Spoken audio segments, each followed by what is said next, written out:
Instagram Reels. Love them or hate them, they are here to stay and they are taking over Instagram. This video is breaking down my strategy with Reels. We're talking about the types of Reels to make, how to capture the attention of your audience, and why Reels need to be in your content strategy if you're looking to grow. The data doesn't lie.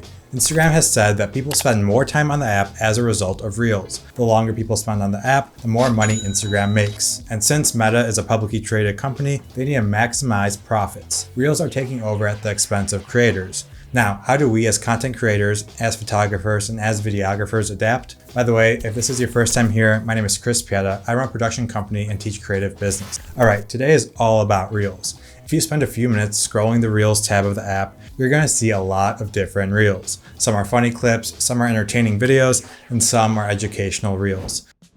There are a few different paths you can go down when making Reels. Today, we're breaking down my strategy, which is educational Reels. Before we get into how I make Reels, we need to break down the why. Everyone's why is going to be different, but for me, here it is. My goal with Reels is to teach people about creative business. Whether you're working a 9 to 5 and want to pursue this full time, or you're already running a business and want to make it more profitable and scale it, I want my Reels to help you. Now, this means my Reels aren't going to be funny. They're not going to be me dancing. They're not some really cool edit or some photo. My Reels are educational. I want to capture attention, then deliver value in 10 to 15 seconds so that I can keep you watching throughout the whole video. My target audience is other creatives. Whether that's photographers, videographers, or graphic designers, my stuff applies to all creatives looking to make money. Before you get started with your own Reel strategy, it's important to identify this. If you've never posted a Reel, then sure, experiment for a few weeks, see what you like to make, and go from there. But if you're looking for a growth strategy, you need to identify your why and your audience. Now, because I make educational Reels, I don't get millions of views on them. In the past, I made some funny Reels and some ones with really cool photography, and those actually did get millions of views. And even though they got that many views, they weren't in line with my current why. I make Reels to help people, and those funny Reels are just entertaining. Those Reels are easily shareable, so people pass them along to their friends, but there's not much value in that. They gain me a lot of followers, but those followers aren't engaged in my content and don't want to learn. On the flip side, making educational Reels gets you way less views, but within those views, you're providing massive value to the people watching them. Those people are learning, they're engaging, they begin to follow you because they perceive you as some sort of expert. And because of this, those types of followers are way more valuable to you. They are your students and they will listen to what you have to say. Hopping on trends is fine. They're fun to make and they reach a large audience. If I make a trend video, it might hit 100,000 views, but those views aren't that valuable. Those people probably won't remember you the next day. But if I make an educational Reel and it hits 10,000 views, well, those people will become engaged with your content and find it valuable. Keep this in mind when creating Reels. Views don't always tell the whole story. We mentioned how Instagram is shifting to Reels, so photo posts are just not worth it for me to make anymore. For every 5 Reels, I may do just 1 static post on Instagram. Reels just reach so many more people. Going back to my why, I want to help as many people as possible, and Reels are the way to do that. That's my mission, so I'm doing what aligns with that mission. If you hate the idea of getting in front of a camera or recording a video, take a step back and ask yourself, what is important to you? Is it more important for you to share your creativity with the world, or is it more important for you not to be on camera? If the former is more important, start making video content on Instagram. All right, so we covered the why. Now, what is my strategy? If you want to follow along on Instagram, I'm at Chris Pieta on there.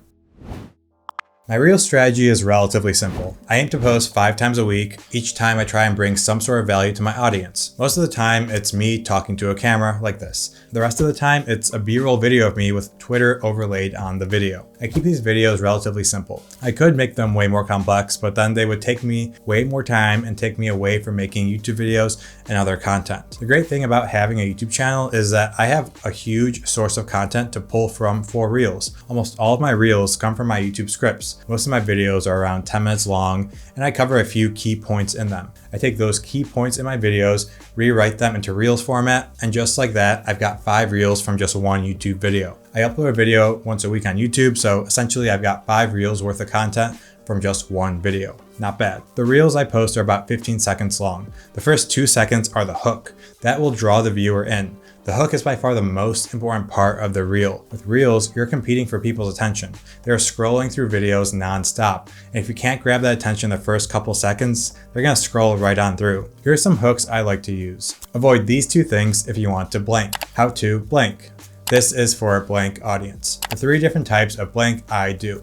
why I blank. Replace that blank with the relevant keywords to what you're saying and you're golden. Avoid these 2 things if you want to quit your 9 to 5. How I focus for 8 hours a day.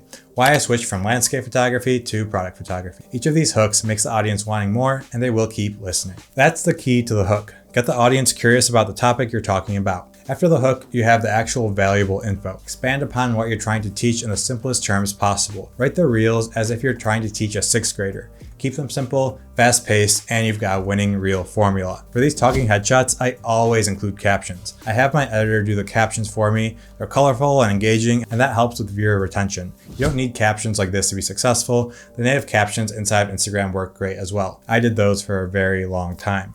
There's also a bunch of different iPhone apps that you can download that offer different caption options. Once your reel is ready to post, you need some sort of description. Sometimes my descriptions are long, sometimes they're a sentence. If I have a lot to say about the topic I'm teaching, I'll write a long caption to accompany it. Again, with a caption, you want to make it simple for the audience to understand. And once you've got that caption written, you're ready to post. Post it, see how the reel performs, learn from the feedback you're getting, and start again.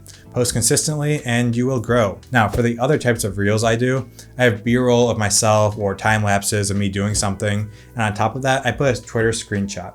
I tweet daily or multiple times a day. I take my favorite tweets and make reels from those. These are super easy to make. You can just slap a song on top of them, write some description, and you're good to go. They're engaging because you have the B-roll, and they teach the audience because you have this Twitter screenshot. I'm posting something new every single weekday, so if you want to learn from me on Instagram, go follow me at Chris Pieta on there. Let's talk about Instagram reel bonuses real quick. Instagram is actually paying creators to make reels right now. I earn $100 to $200 a month from reels right now, and that goes directly back into the business. I use that money to pay my editor for my reels, and because of that, I'm able to make more content in the time I save editing reels. If you're serious about building a big following on social, it makes sense to pay someone to edit the reels for you. All you need to do is record, and then the editor will take care of the rest. In terms of actually posting reels, right now I'm still manually uploading them. I have been trying some auto posting though through Buffer, but I still don't have a good system. When I want to use Instagram's music library, I still need to upload it manually, so I'm just not sure how to optimize that system. I do have a content calendar in Notion that I use to plan this stuff out. I have the reels I want to post each day and their captions. Speaking of captions, I don't use hashtag for reels right now. I haven't seen a noticeable change in viewership when I use hashtag, so I stopped using them. I know this video has been mainly about me teaching what I do for my educational creative business content.